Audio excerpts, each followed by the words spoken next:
नमस्कार। आज हम बीए सेकेंड ईयर के हिस्ट्री सब्जेक्ट के पेपर 1 के बारे में चर्चा करने वाले हैं। सेकेंड ईयर में आपको हिस्ट्री से रिलेटेड 2 पेपर पढ़ने हैं और दोनों ही मॉडर्न इंडियन हिस्ट्री से संबंधित हैं। पहला पेपर आपको 1707 से 1884 ईस्वी तक के इतिहास के संबंध में पढ़ना है और दूसरा पेपर 1885 से 1950 ईस्वी तक का पढ़ना है। आपका जो पेपर 1 है उसके यूनिट 1 का फर्स्ट टॉपिक है यूरोपीय शक्तियों का भारत में आगमन, यानी कि एडवेंट ऑफ यूरोपियंस। जो यूरोपीय शक्तियाँ जैसे कि पुर्तगाली, अंग्रेज, डच, फ्रांसीसी भारत में आए तो उनके आने का क्या बैकग्राउंड रहा है, उनके आने के क्या कारण रहे हैं, कौन सी वो परिस्थितियाँ रही हैं, उनके बारे में हम यहाँ पर चर्चा करने वाले हैं।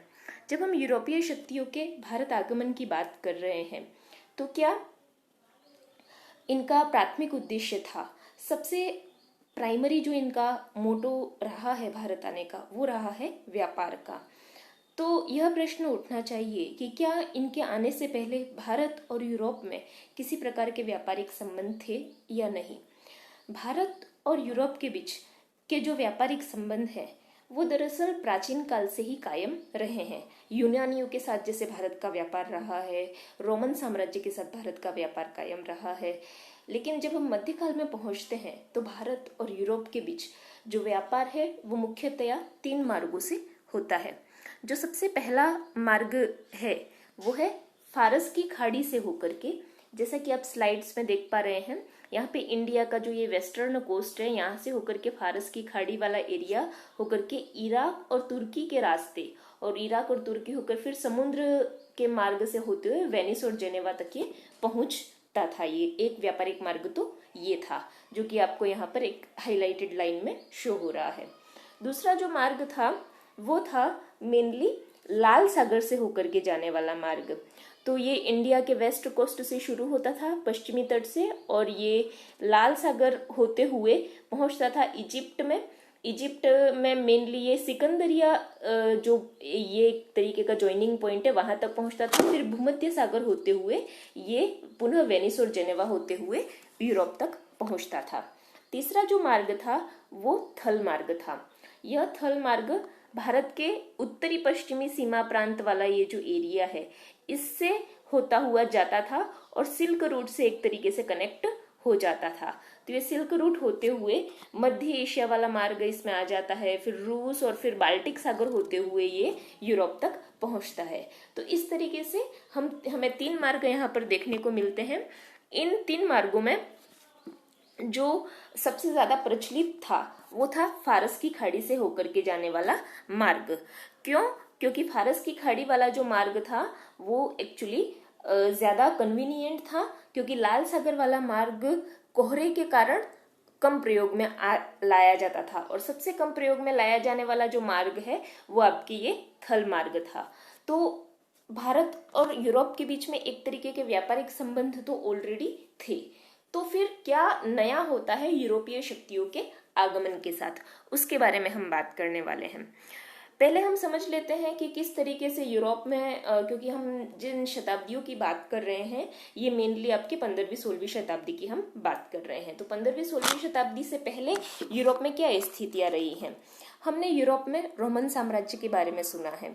रोमन साम्राज्य जब 2 भागों में विभाजित हो जाता है, पूर्वी रोमन साम्राज्य और पश्चिमी रोमन साम्राज्य, तो इसका जो पूर्वी भाग है उसे पूर्वी रोमन साम्राज्य या बाइजेंटाइन साम्राज्य के नाम से जाना जाता है।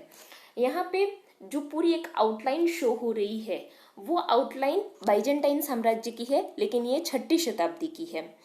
जब ये एम्पायर पहुंचता है 11वीं शताब्दी में, तो जो पिंक कलर का जो हाईलाइटेड एरिया है जिसमें आपके सर्बिया, एशिया माइनर, ग्रीस, ये सारे पार्ट, मैसिडोनिया ये दिख रहे हैं, ये बाइजेंटाइन एम्पायर का पार्ट रहता है उस वक्त। और 14वीं शताब्दी तक जब हम पहुंचते हैं तो जो रेड कलर में हाईलाइटेड पार्ट है वही सिर्फ बाइजेंटाइन साम्राज्य का विस्तार वहीं तक होता है। इस बाइजेंटाइन साम्राज्य की राजधानी होती है कॉन्स्टेंटिनोपोल, जिसे हम हिंदी में कहते हैं कुस्तुनतुनिया। ये जो सर्कल में आपको शो हो रहा है वो है कॉन्स्टेंटिनोपोल या कुस्तुनतुनिया, जो कि बाइजेंटाइन साम्राज्य की राजधानी होती है। अब क्या परिवर्तन आता है जिसकी वजह से व्यापार के जो पुराने रास्ते हैं उनको छोड़ करके एक नया रास्ता खोजा जाता है समुद्री मार्ग के माध्यम से।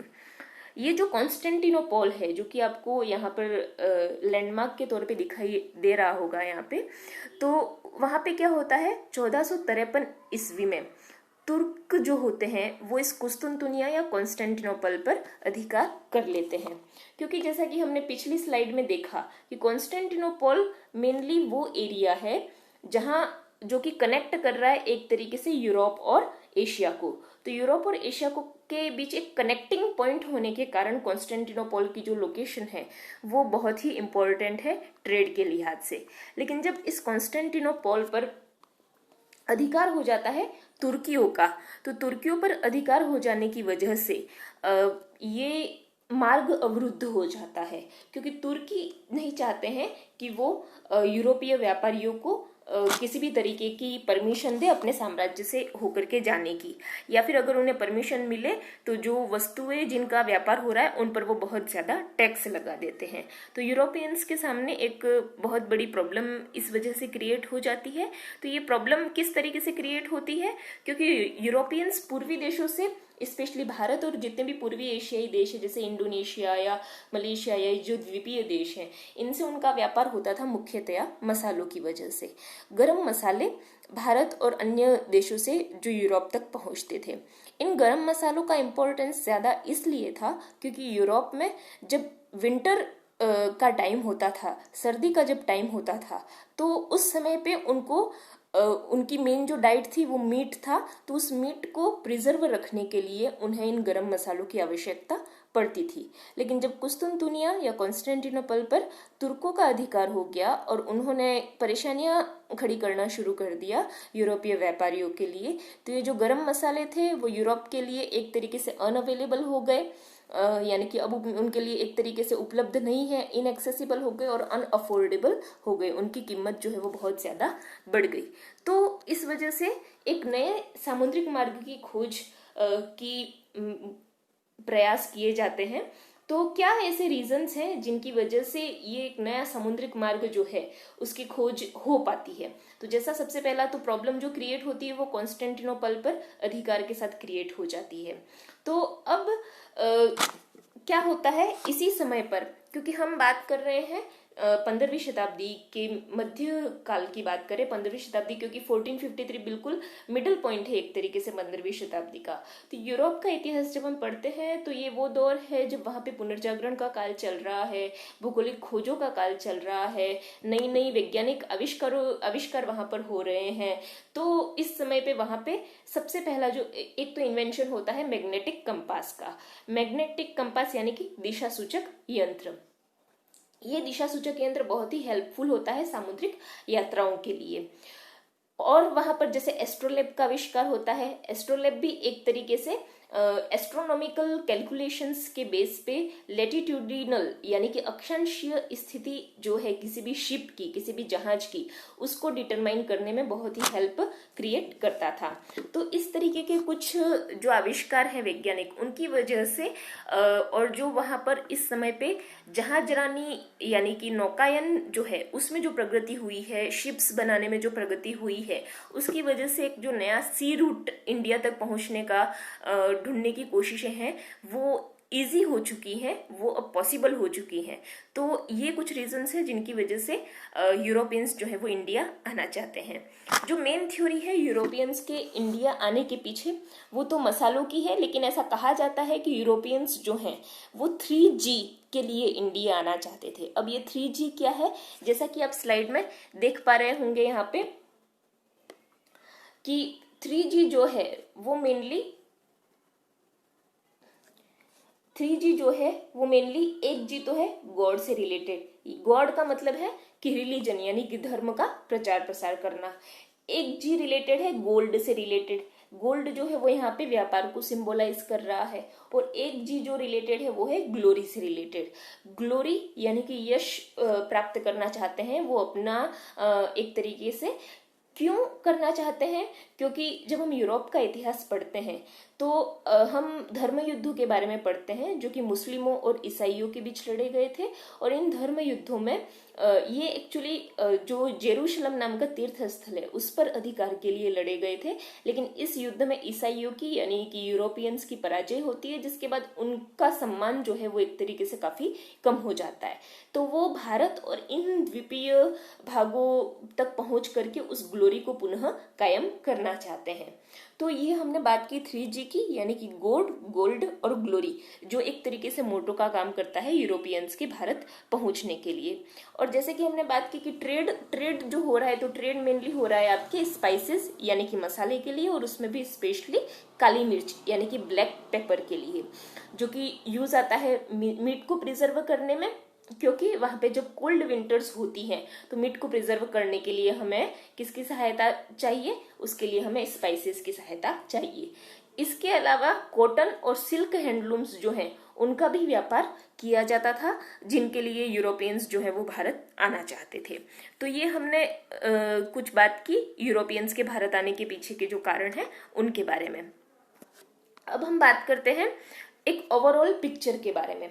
ओवरऑल पिक्चर किस तरीके से, क्योंकि हम अगर कंपैरिजन करते हैं मध्यकाल का यूरोप के और इंडिया के, तो यूरोप का जो मध्यकाल है वो मेनली एक अंध युग या डार्क एज कहा जाता है। अब ये जो डार्क एज है, यहाँ पे एक फ्लो चार्ट आपके सामने एक बना हुआ है, जिसमें हमने यूरोप के आगे डार्क एज लिखा है और इंडिया के आगे मुगल्स लिखा हुआ है, क्योंकि उस समय पे भारत में मुगलों का शासन था। अब यूरोप को डार्क एज क्यों कहा जा रहा है, तो यूरोप को डार्क एज इसलिए कहा जा रहा है क्योंकि ये दौर है वहां पर फ्यूडलिज्म का, और फ्यूडलिज्म का दौर होने की वजह से फ्यूडलिज्म जो है वो एक तरीके का सेल्फ सफिशिएंट इकोनॉमी को सिंबलाइज करने वाला स्ट्रक्चर है, यानी कि एक बंद अर्थव्यवस्था की बात फ्यूडलिज्म में होती है। और भी बहुत सारे ऐसे रीजंस हैं जिनकी वजह से यूरोप के मध्यकाल को डार्क एज या अंधयुग कहा जाता है। तो लेकिन जब यूरोप अपने मध्यकाल से बाहर आता है तो उसके बाद वहां पे जो दौर आता है वो है रिनासा यानी कि पुनर्जागरण का दौर। पुनर्जागरण के इस दौर में रैशनलिटी यानी कि तार्किकता पर बहुत ज्यादा बल दिया जाता है, और इसके बाद ही बहुत सारे वैज्ञानिक आविष्कार होते हैं, जैसा हमने बात की कि मैग्नेटिक कंपास यानी कि दिशा सूचक यंत्र का आविष्कार होता है, एस्ट्रोलैब का आविष्कार होता है, और ऐसे बहुत सारे वैज्ञानिक आविष्कार होते हैं। और इस वजह से भौगोलिक खोजों को बढ़ावा मिलता है, एक्सप्लोरेशन को बढ़ावा मिलता है। तो यहाँ पे फिर जैसे हम बात कर रहे हैं, क्योंकि हम फ्लो चार्ट की बात कर रहे हैं, तो नई जैसी टेक्नोलॉजी आती है उसके कंपास मैप्स उसके बारे में हमने बात की। इसके साथ ही क्या होता है, न्यू टेक्नोलॉजी की वजह से एक और जो टेक्नोलॉजी यहाँ पे आती है इस समय पे वो है गन पाउडर की टेक्नोलॉजी, जो कि मिलिट्री में बहुत हेल्पफुल होती है।